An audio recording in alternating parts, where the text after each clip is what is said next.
Hi, everyone, and welcome to the Rover Metals live corporate overview webinar. This is Paul Amputis from RBMG. Rover is publicly listed on the Toronto Stock Exchange Venture under the symbol ROVR and on the OTCQB under the symbol ROVMF. Joining us today is the company's CEO, Judson Culter, who will go through the Rover Metals presentation, including an overview of current operations and upcoming milestones. Management will be available to answer your questions following the presentation on the Zoom webinar platform. If you are interested in asking a question and are logged into Zoom, you can submit your questions to us directly in the Q&A module. Please note, this presentation is being recorded today, Thursday, July 22nd, and will soon be made available on the company's website at rovermetals.com. Lastly, RBMG is not a registered investment advisor or broker-dealer. For more information, please visit us at rbmilestone.com. It is now our pleasure to introduce you, Judson Culter. Judd. Hey, thanks for having me, and really happy to be here today, just talking to our loyal shareholders and hopefully prospective new shareholders as well.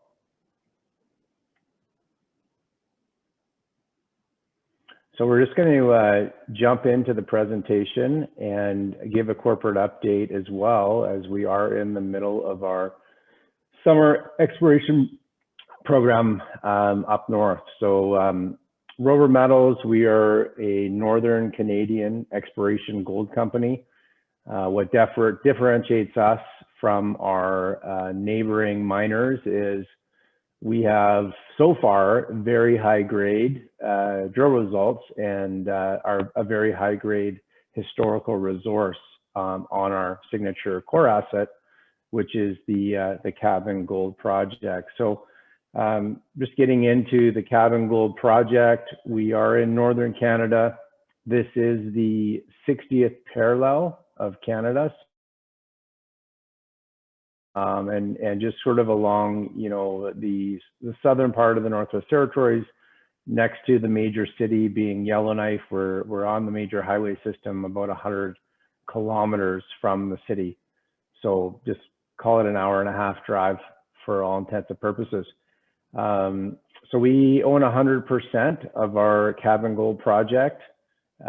Within roughly 130 square kilometers of the Cabin Gold project, you have 4 other junior mining companies that are sitting on about 7.2 million ounces of proven gold deposits, and that you can go to their websites and do your due diligence, but I can rattle them off. It's Nighthawk Gold, Fortune Minerals, and Gold Terra, as well as Gold Mining Inc. And so great jurisdiction in North America for finding gold, and arguably one of the best final frontiers of really undiscovered elephant-sized deposits. And I guess on that note, I should mention that I am going to be making some forward-looking statements, and just encourage the followers on this presentation to refer to slide 12 for our legal language surrounding that. So we are obviously looking for a multi-million ounce high-grade discovery with our exploration efforts, and let's kind of get into what we have and where we're going from here. So just in terms of building this company to the next level, I'll just go through, briefly management's history. We are a proven group of people that build mines and sell mines. And there's no forward-looking statements surrounding that, because these are all tombstones that everyone on the team has been a part of. So I guess just from the top management, myself, CEO, was the co-founder of Dolly Varden Silver. That is now a large size mineable silver resource that is owned in part by Hecla Mining. There's over 60 million ounces of high-grade silver at that project. When I co-founded Dolly Varden Silver and took it public in 2011, We had started with just 500,000 ounces of silver. And it's a nice little comparable to what we're doing at Rover Metals, because with Rover, we're starting right now with the Cabin Gold project. We have a similar kind of idea where there's a historical gold resource of about 85,000 ounces, roughly 8 grams per ton on that historical resource. And, you know, we're obviously wanting to move that gold resource and increase the size, and we'll get to that in the following slides. I was also co-founder of Aries Strategic Mining. Prior to the rebrand, it was Skyfox Resources, and it permitted a producing fluorspar mine in Utah. And then most recently, you know, taking Rover Metals public and you know, raising the money and putting our assets both to the permit stage as well as into exploration. My co-founder, Keith Minty, president and director. Keith is a mining engineer that's put projects into production around the world, which is a nice to have for us because it provides a sort of secondary exit strategy, if you will, for our shareholders today, knowing that, you know, production is, you know, a potential route as an exit strategy, or, you know, just a strategic investment from a producer. So Keith was you know, put North American Palladium into production, and he's currently with Gold Mountain, which is a producing gold mine here in South Central British Columbia. Our CFO, Oliver Fosti. Oliver was a co-founder of Inca One, which is a toll mining company similar to Dynacor in Peru. And he's also the managing partner for Invictus Accounting Group in Vancouver, so provides very good in terms of just the headcount. And Invictus, we always have very good controller level, you know, just human resources for running our operations on the back end and the public company. Then last but certainly not least, Dave White, who is the president of Aurora Geosciences based in Yellowknife. And again, Yellowknife is about an hour-and-a-half drive from the Cabin Gold project. And Dave's got a team of about 12 professional geos that all live in Yellowknife. So we outsource all of our exploration work to Aurora, and they act as our project managers. What that does for us during these interesting times of COVID, I wasn't going to say COVID, but here I am saying it, is that no, we don't have any travel restrictions. I mean, all of our geologists and our drill companies are all northern based. And even though part of the management team is based in Vancouver, British Columbia, we, you know, all of our in the field geologists and drillers are all Yellowknife based, and Dave oversees that and manages that for us. Some more tombstones from our directors and advisory board. We've got, you know, like Bob Schaefer, who has co-founded Kinross Gold in the early days. Eugene Hodgson, early founder of Timmins Gold. And then, you know, another big name in the mining business, Tukey Angus. He was an early startup investor and part of the board of directors of both Ventana Gold and Arizona Mining, which were multi-billion-dollar exploration companies that were sold. So there really is a business model here for a junior, just to purely drill a resource, sell the company, and move on, rather than go into production. And I think that's what Tukey's been great at with both Arizona Mining and Ventana Gold, which is selling those junior exploration companies for over $1 billion. And that would be a huge return considering we're a $10 million market cap company today. And then K92, a producing mining company that Tukey's also most recently been involved in. Moving ahead, so here's an area map zooming in on being, I said we were in the Northwest Territories, the 60th parallel, an hour-and-a-half drive from the city of Yellowknife. So the city of Yellowknife is down in your bottom right. So we do have road access directly off the highway system to our project. We do have hydro.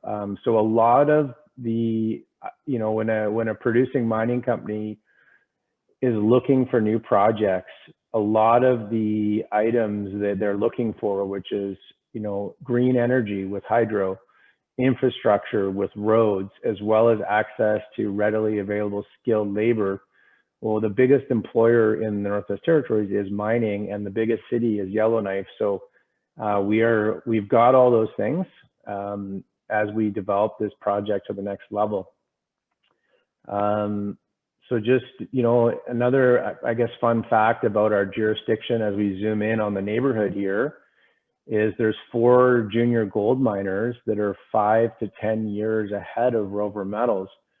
And what that does is that presents some other, you know, possible exit strategies or cash flow opportunities for us.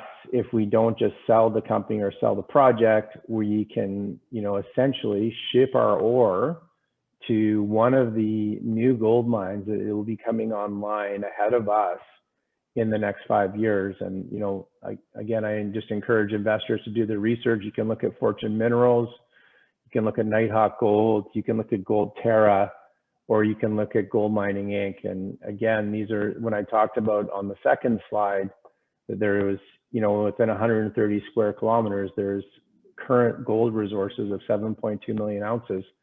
You know, those are the juniors that have started 5 years before us. So let's talk about our projects. So right in the center of the screen, you've got the Cabin Gold group of projects. You've got Cabin Gold itself, which is the focus of our current drilling efforts, was the focus of our drilling efforts in Q4 of last year. We made a major discovery at Cabin Gold that ranked as the 11th best drill program in Canada in 2020. And just to highlight one of our drill holes at Cabin Gold from last year, we drilled 32 meters of 14 grams per ton gold. Outstanding hole. We learned that we have sulfides that are really controlling this structure in addition to an iron formation. So we've also got 2 other projects that are slated for future years of exploration. So Sleeman Gold, that will see exploration in in terms of drilling, that will see drilling in 2022. We're doing some geophysics regionally currently this summer for this whole area. We'll have an airborne magnetic study to further identify all the iron formation in a much closer grid scale. So historically, this area has had 10 million in exploration in current day dollars, including Rover's investment put into the area. And then Rover is currently putting an additional 2.2 million into exploration this summer, which is underway. So just talking about comparables for our type of geology, our geology is iron formation hosted gold. 2 comparable historic gold mines would be the Lupin Gold Mine that operated in the Northwest Territories of Canada until 1984. It produced 3.5 million ounces at 12 grams per ton, very high grade, very profitable. And a similar US comparable would be the Homestake Gold Mine in South Dakota. So the Cabin Gold project, there was over 7,500 meters of historical drilling done in the 1980s. So we have several historical zones that make up the historical resource estimate. We went to the zone that had the most historical exploration, the Arrow Zone. If you're looking on the map on the upper right, that's where we drilled in Q4, and that's where we were able to both bump the grade and increase that historical resource of 30,000 ounces to closer to 40,000 ounces, move that average grade up to 10 grams per ton. And again, you know, part of that was that drill hole I discussed, which was the 32 meters of 14 grams per ton. Now that Arrow Zone is open at depth. This Cabin Gold project has only ever had surface drilling to a maximum depth of 100 meters. And that continues to be the case as we are currently drilling high-grade gold at surface. So there remains for future drill programs, including the Arrow Zone, which will be drilled at depth in the winter. There's multiple targets along this project at depth. So I'm going to just get into some of the historical gold resources. So historically in 1987, there was 100,000 tons at 0.30 ounces per ton gold, averaging 8 grams per ton. That was reported by Agro Resources. They were also the company that discovered the Diavik diamond mine, which is still producing diamonds. That discovery was in the 90s. So over 30 years of diamond production. That just gives you an example of credibility for who had this project prior to Rover Metals. In 1984, Energy Mines and Resource Canada, the Mineral Bulletin, recorded a mineral inventory in different zones of 44,000 tons at 4.39 grams per ton. Again, another 18,000 tons grading roughly 8 grams per ton in the Andrew North zone. So we've got a lot of historical, high grade results that as a company, we are doing confirmation drilling, relocating those historical intersects, with all the modern day technology. We are fortunate to have just recently been able to fly airborne LiDAR, which is also helping with us identifying and confirming pinpoint precision on our drill targets for this summer. We have already, what we learned from Q4, what I can report on right now on our drill efforts is we are seeing some of the same sulfides in the drill core that ran with a high grade in Q4. So I'm just going to get now into more of the historical zones and the current drill targets. So there was, as I'd mentioned, 7 historical drill zones. We've gone to the closest zones to the Arrow zone where we made a major discovery of an ore shoot in Q4. So we've gone to the Beaver zone. If you look in the bottom right, you can see the bug out iron formation is what controls and has had, that's where all the historical drilling has been. So all the zones are along that iron formation. So we've gone 400 meters to a step out north to the Beaver zone. And currently today, we are drilling at the Andrew South zone, which anybody that's familiar with iron formations, typically the high grade gold or the highest grade gold of an iron formation will be in the noses and hinges. So, we were fortunate at the Arrow zone to have the high grade gold, but we really believe the blue sky remains on this project on all where you can see the bends and the noses and the folds along this iron formation.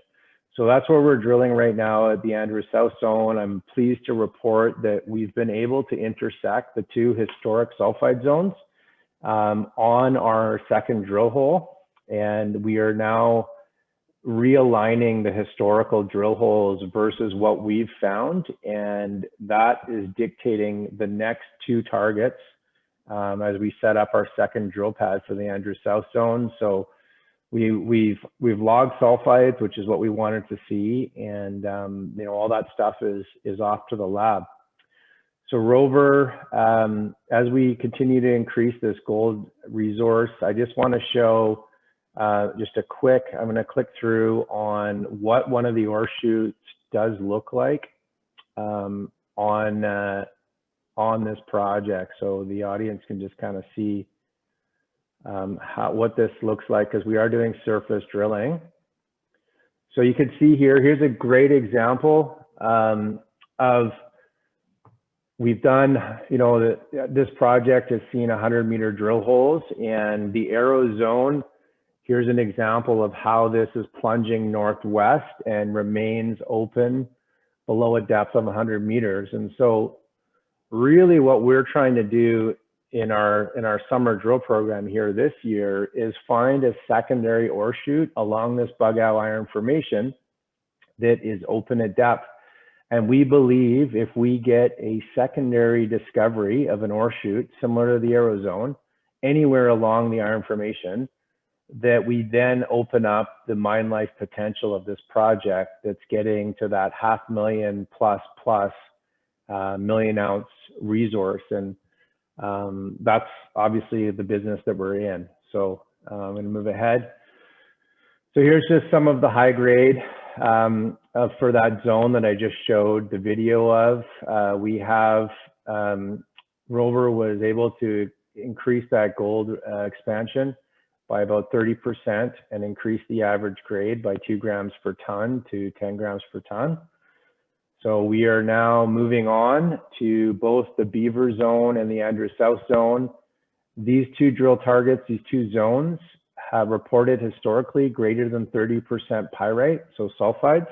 We have a roughly 3,000 meter drill program underway, so 3 times as much drilling as we did at the Arrow zone in Q4. So even though, I mean, I've just looked at our stock price prior to this call, even though our stock price has come off 10%, we are fully cashed up. We have $2 million in the bank still today. We've already paid for about 40% of this exploration program. And, you know, we're doing 3 times as much drilling. So the value in the company is going to be coming as early as August as we report these results. So, I mean, one of the things I can share on the Beaver zone is on our very first hole, which was a 400 meter step out to the Arrow zone, we hit sulfides. And we've already reported, we rush assayed those, and we've already reported that was 3.5 meters. That's true width because of the angle we drilled the hole at. So we have 3.5 meters of 6 gram per ton gold on our first hole of this year's drill program, and that was a hole that we finished in late June. Okay, so some milestones. Just Q4, you know, we had an incredibly successful drill program. It was a smaller program, but you know, it was 1,000 meters, but on a per capita result basis, it ranked us as the 11th best drill program in Canada. And, you know, I think that's really an indication of the quality of our project, because it's not a greenfields project. These are historical targets, and we're following the same strategy in Q4 as we are in the first half of 2021. We've raised $3.5 million in the first half of 2021. That financing at 10 cents closed in June, and drilling for expansion and exploration is underway. July 2021, here we are. We've got 25 to 30 holes that we'll be doing, not just in the Beaver and Andrew South zones, but as the LiDAR data continues to get processed, we will likely do some holes at the Andrew North and the V zone as well. Next milestones in Q4, we plan to finance winter exploration, and that's winter exploration will be targeting our known defined zones at depth below 100 meters. In Q1 of next year, that's where we're going to be putting that winter exploration budget to work when everything's frozen and it's much easier and cheaper to be drilling up north.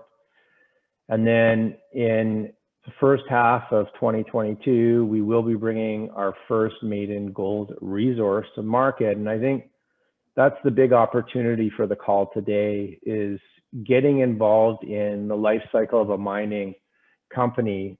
Pre-resource disclosure is really one of the biggest potential returns. Like, that's where you get those 10 baggers. You know, I think buying a producing gold company at $30 a share, you know, maybe it moves to 32. You know, we're obviously looking to, you know, and I've got a slide that I can show here in the appendix, which shows if we can move our 85,000 ounces even to 165,000 ounces of high grade, you know, what that does in terms of our stock valuation. You know, that would suggest roughly we should be trading at 40 cents a share. Today we're at about 8 cents a share. So there's, you know, a much bigger upside, or blue sky, if you will. So here's just a summary of the just basically top drill results in Canada on the Toronto Venture Exchange from last year. Rover on a per capita basis would have ranked 11th. This data came from Haywood Securities in Vancouver. So we had no analyst coverage last year, and just this is where we stand in terms of the rankings. And you know, all these companies above us are 5, 6, 7, 30 times our market cap. Newfound Gold is a $1.2 billion company, which is just a pure exploration play, not production. Key takeaways: return on investment. So we, 9 months ago, we raised a retail financing pre-exploration. We steadily delivered a 53% return on investment. And that was supported by the results that we delivered with the phase 1 exploration results that we released in November of 2020. So there's, from the investors that came in prior to the 300, that we just raised 3.5 million in June, but prior to that, the last financing, all those investors are sitting at a 53% VWAP basis ROI. Similar story today. Here we are. We're fully financed. We're doing our phase 2 exploration. Results are coming to market in September 2021, and July has always been the slowest month for our stock. There's not a lot of people paying attention. So huge opportunity, a buy opportunity in the market, especially if you just track our VWAP and our performance over the last 52 weeks. Gold price forecast 2021, that's $1,900 an ounce. 2022, $2,000 an ounce, and 2023, $2,300 an ounce. And that's in line with, as we continue to bring our gold resource to the market and increase the number of ounces in ground with drilling in 2022 and 2023, the valuation per ounce of in ground only increases for us.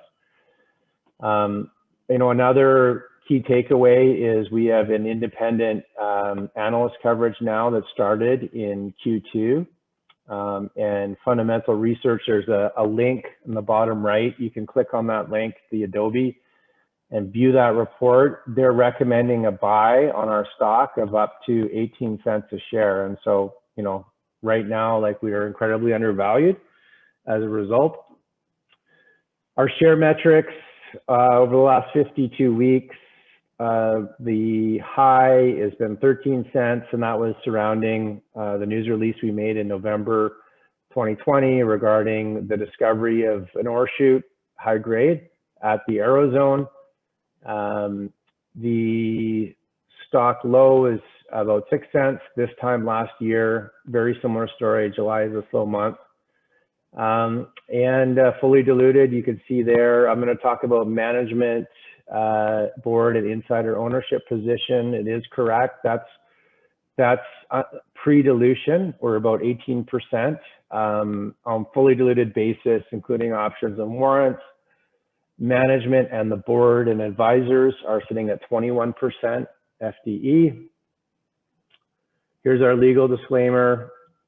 And what I'm going to do here is I'm going to just open up some of these appendices. So we, as a company, operationally, we really pulled out a lot of stops towards future growth and success, and that's really from a permitting perspective, as well as just logistics and operations. The big ones on this slide that I talked to are the access road. We now have a road directly to our project that has been permitted by the local First Nation that goes across their land, which will decrease our operating costs by 35% until 2025. That's huge. Protects against dilution. It's just huge. We also have a custom drill that is now living on the project. It's a track drill. It's a drill that it's 15,000 pounds, so we can't use it in the summer. But in the wintertime, when things are frozen, that bug owl iron formation that is on our project is over 15 kilometers in length. And I would say about 60% of that bug owl iron formation is untested. And so that track drill, or that tank drill, if you will, it has tracks on it. is huge to future growth and winter exploration opportunities. So to have that locked in, as well as the road, which can ship core and personnel in and out of the project, is a big win as we grow and move forward as a company. I'll just highlight on the fact that we just raised 3.5 million, and we're in the middle of phase 2 exploration. And, you know, another, I think, fun fact about Rover is last year, I think our marketing budget was $100,000. As a company now, we've got 3 times or over 3 times the marketing to really showcase our results, so that the tree doesn't fall in the forest and no one knows, kind of thing. So here's a sensitivity stock price analysis. We've got, currently we're sitting at that historical rough 85,000 ounces, which was what was historically published. We're obviously moving that up to 43-101 standards. If this exploration program is able to double down our ounces, it should, you know, suggest that we're over a 40-cent stock price. And that's taking into, you know, the dilution of the last financing, future price of gold.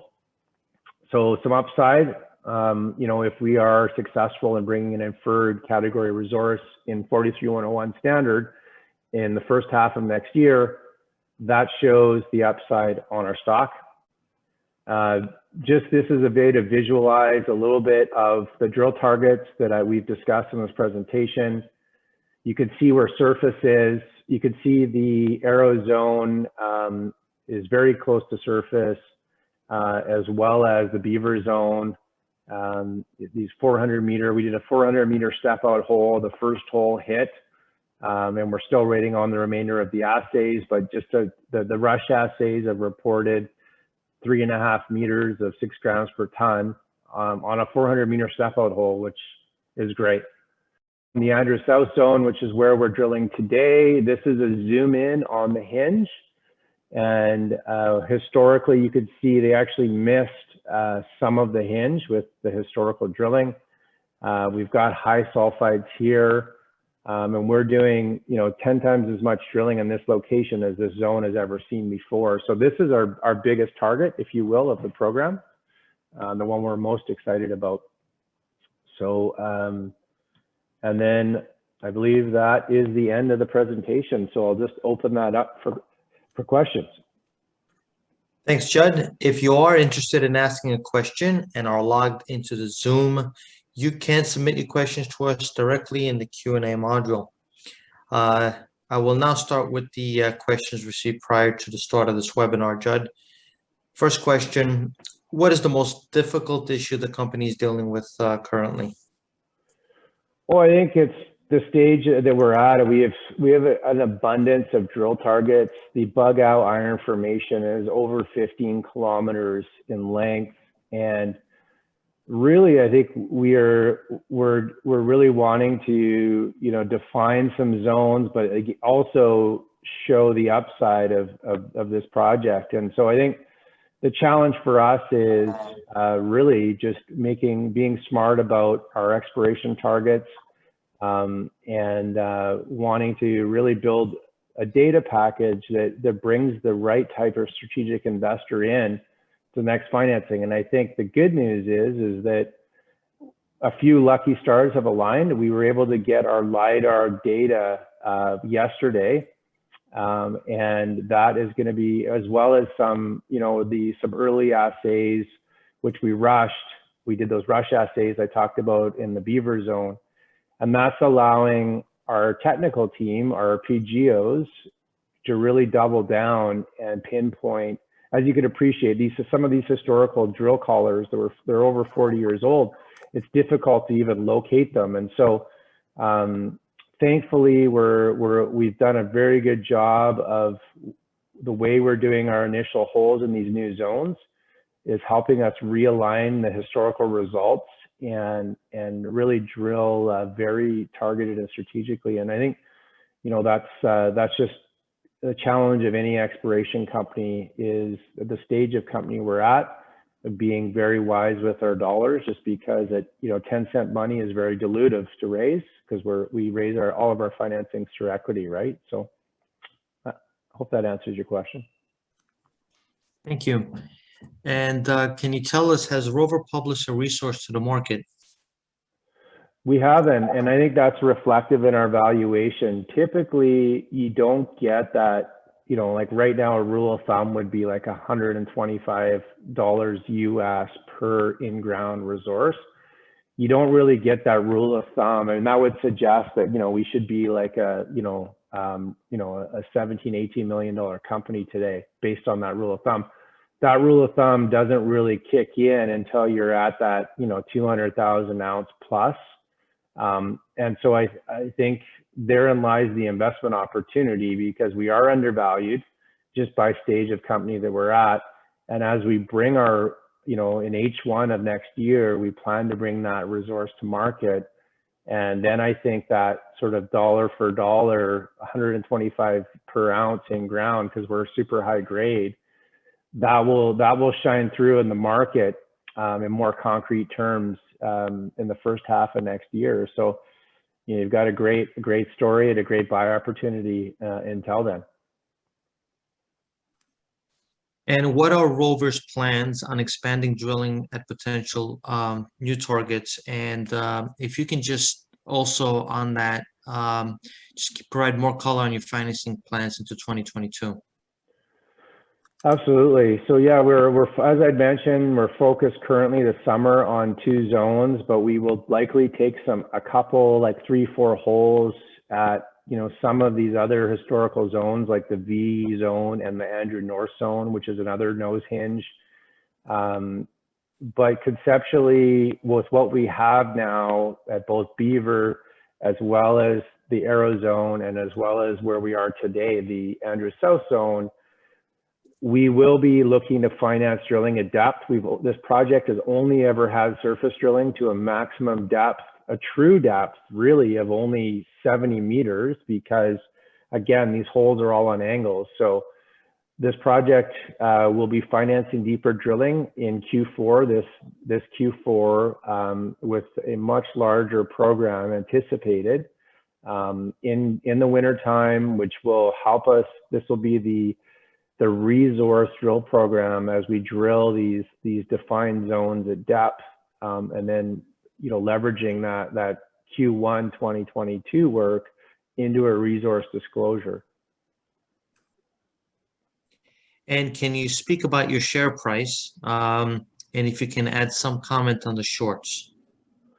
For sure, yeah. I think it's no surprise, it's July. I mean, the majority of our investors are still here in Canada, and I think 60% of them reside in Ontario and Quebec. And with COVID, this, and everything, all the restrictions in Canada just kind of opened up on July 1st. So I don't think there's that many people really working or paying attention. Or if they did have money in the market, they're selling it off to pay for their vacations. So I think come August, which coincidentally is also when a lot of our marketing programs really take traction. I talked about 3 times as much marketing spend, but it's also when we anticipate some of our drill data to be come back from the lab and us being able to disclose assays. So it's no surprise, July of last year, our stock was at a 52-week low. So this is no surprise to me, but I think what I can almost guarantee to the audience is that if you look back on our stock and you'd be like, I should have bought in July. I mean, there's a buy opportunity right now. I think very smart money came in and invested in our company at 10 cents. So we raised $3.5 million of hard dollars from a very technical, this was spread throughout 5 brokerage houses in Canada where they all understand the mining industry. So it was smart money. It was not easy money. It was smart money that came in.